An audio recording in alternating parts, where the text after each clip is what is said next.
Yun oh. Umangat siya oh. Napakasolid niyan.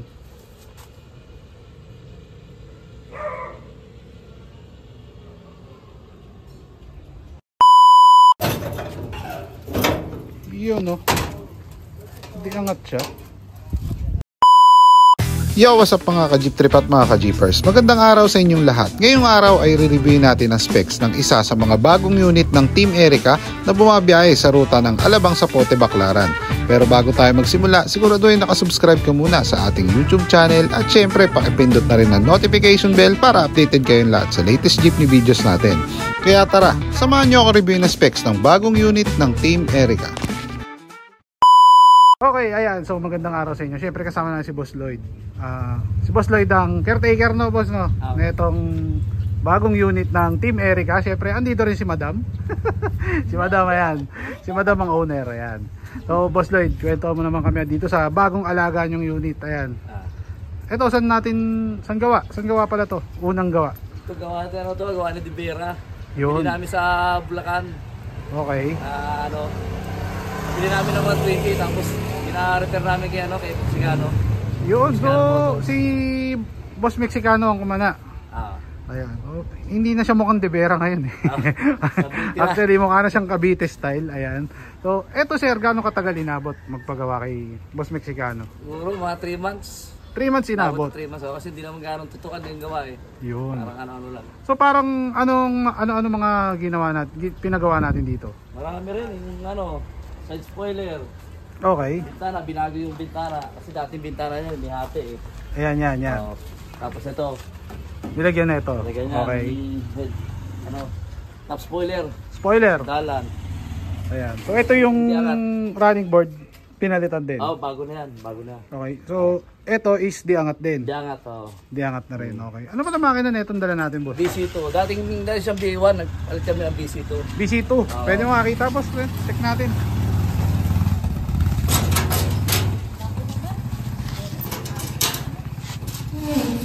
Ayun oh. Uy, napakalinis naman yung engine bay na yan. Ayan. So, boss, ito na-try na ba natin sa biyahe to, boss? Sa beses pa lang. Sa beses pa lang, no? Kasi wala eh, kino-condition pa lang eh. Kagabi lang, no? Parang kagabi lang, no? Kaya namin di boss. Kino-condition pa. So, sir, ito kasama na sa pinagpagawa natin. Yan. Sila na nagpalit dyan kay boss. Ang preno na gamit natin dito, sir? Hydrovac lang na pang HF1. Hydrovac na pang 4HF1. So, ito yun, mga boss. Okay. Ang pang-ilalim natin, sir? Straight Isuzu. Isuzu, no? Ayan. Sir, ano pala sikreto? Ba't dumapa ng ganito to? Pinaload lang namin. Nagbawas kami ng mulye. Molye. Pinababa namin yung hanger sa likod. Ayan. Dati kasi mataas yan eh. So, ang molye nyo is pinaluan. Pinaluan. Pinaluan to, no? Para bumaba siya. And then, next natin, itong gulong, sir. Yung gulong yan, ibili namin sa Blue Metal, tapos pinagawa namin sa Bay Area. So parang tubeless to, no? Tapos pina-expand. Anong size nito, sir? 16. Yun, 16. Tingnan natin mga boss. So ito is Durabis, R205 yung niya, yung gulong. And then tubeless yung kanyang rim. Ayan. Sir, kasama na yung etong sa gitna, center cap. Ito pinagawa namin kay Mexicano. Pinagawa pa yan. Okay. Okay.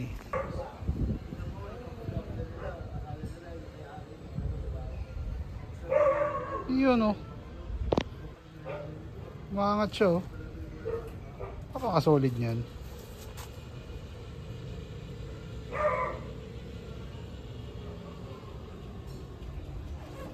Yun. So sir, ito itong diangat na bumper natin, kasama na to sa pinagpagawa natin. Ang gumawa niya si Buboy. Boss Buboy? Buboy Latero. Okay. So bumili na lang kayo ng ng motor. Kanya na lahat. Kanya na lahat, no? Magkano inabot kay Boss Buboy yan? 16.5. 16. So kasama na yung bumper doon sa 16. Yung bumper gawa ni Mexicano yan. Gawa ni Mexicano yung bumper. So yung mechanism lang. Mechanism. Yun, okay.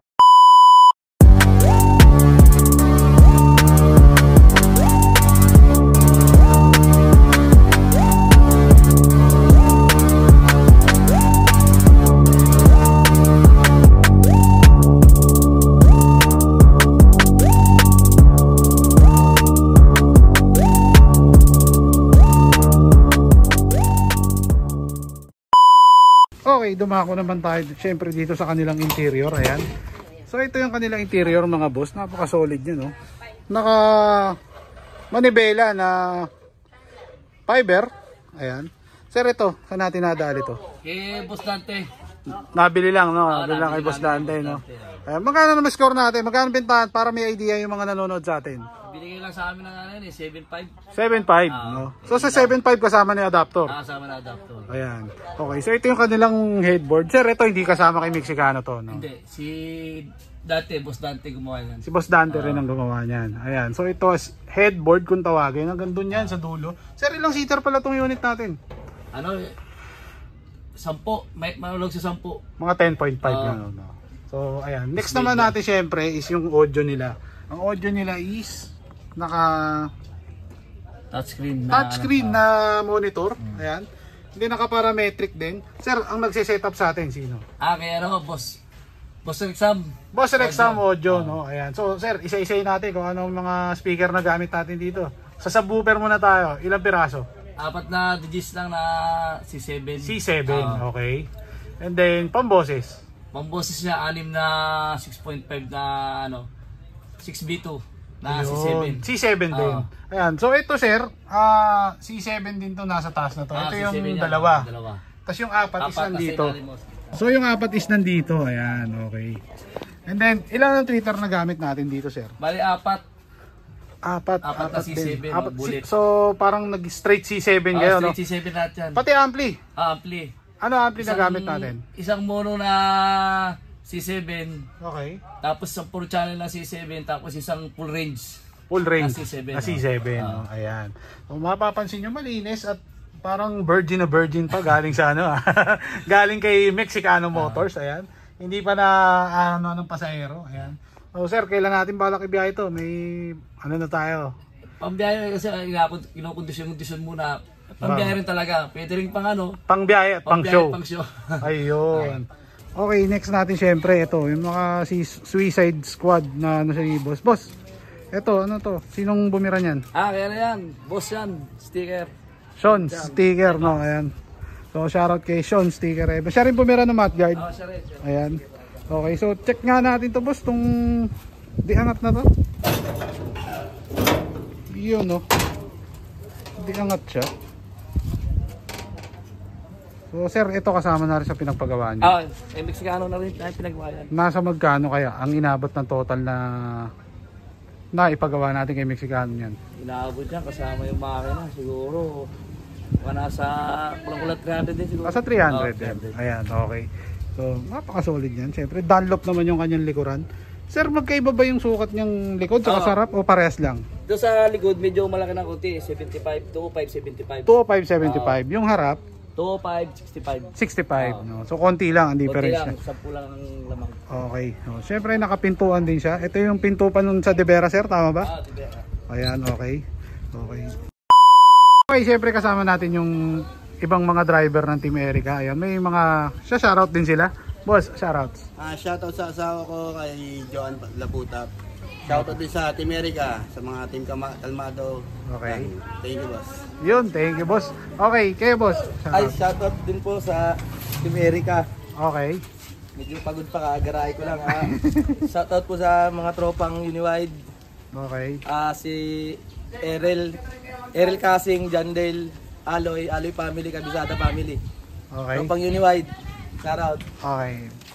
Hey, Boss Doige, shoutouts mo kami mga babatiin tayo. Shoutout pa pala, unang-una sa aming operator, Ayun, producer namin. Si ma'am. Si ate.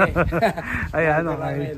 Sino pa? Shoutout kay sa gumawa ng aming jeep, Mexicano. Siyempre, matik yan. Dante, Boss Dante, headboard. Okay. Sa ano pala, kay Boss Rexam, audio. Rexam Audio. Tapos kay Buboy. Ayun. Shoutout sa'yo. Okay. Manoy Joey. Manoy Joey, siyempre. Sir Butag, di mo ba? Sir Butag pala, gumawa naman ng bela. Kalimutan Sir Butag. Kaya, okay. Sino pa? Baka meron pa? Shoutout kay Boss Eli. Ayun, si Boss Eli nandun. Kaya lang. Okay. And then, siyempre si Madam. Si Madam yung owner na ito eh. Ayan. Madam, shoutout mo kami mga babatiin tayo, Madam. Mga driver mo.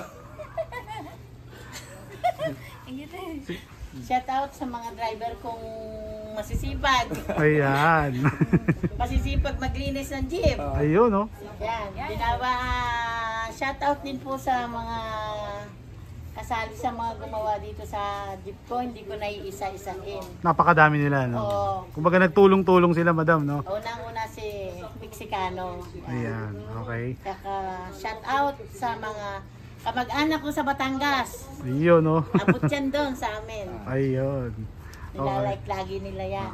Actually, si ma'am is yung parang pinaka-quality control ng mga jeep dito, no, madam, no? Pag medyo may hindi pasado, alam na this, no? Kaunting sira, pag madumi ang jeep, Kailangan lagi lang malinis. ayun lang ang ano ko sa mga driver ko. Kailangan laging malinis ang sasakyan. Ayan. Tama yan, ma'am. Kasi ito yung nagbibigay sa kanila ng income, di ba? Opo. Ayan. Kaya Okay. nga sabi ko, mahalin nyo yung sasakyan nyo kasi ito rin yung ano nyo, kasi dala nyo araw-araw, kaya kailangan malinis, maayos. Huwag bibiyahin ng merong makakasagabal, yung sira, sa kalye, mahirap na eh. Kaya kailangan laging sinecheck bago umalis. Kondisyon lagi. Tsaka ituring nilang kanila. Oo, turing lang kanila. Ayan. Okay. And then, Madam Che, baka meron tayong mga babatiin dyan. Yung mga amigas natin dyan. Team Erica. Ayan. Okay pa. Mga driver po ng Team Erica. Okay. Kasi mga kamag-anak ko po sa Quezon, sa Laguna. Yan po. Yun. Shout out. Thank you. Ayan, so, and then, ma'am, ano pala may papayo natin sa mga kapwa nating operator na, ayan, kamukha niyan, para magkaroon ng ganito kakisig na unit, ayan. Ano, ako kasi, sa sasakyan ko, ako kasi gusto ko talaga maganda eh. Kaya sabi ko sa mga ano, pag may sira, kailangan paayos. At kung medyo naman ano, kaunting paganda para pag ibiniyahe Hindi nakakaya sa hindi pasahero. nakakahiya sa pasahero. Ayan. Kasi may pasaherong nagrereklamo eh.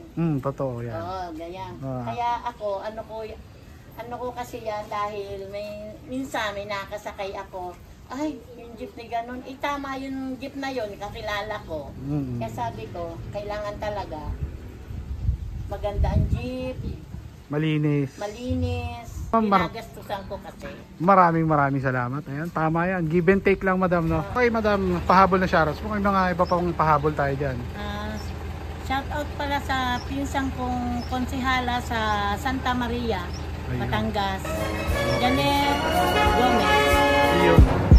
Okay, maraming salamat.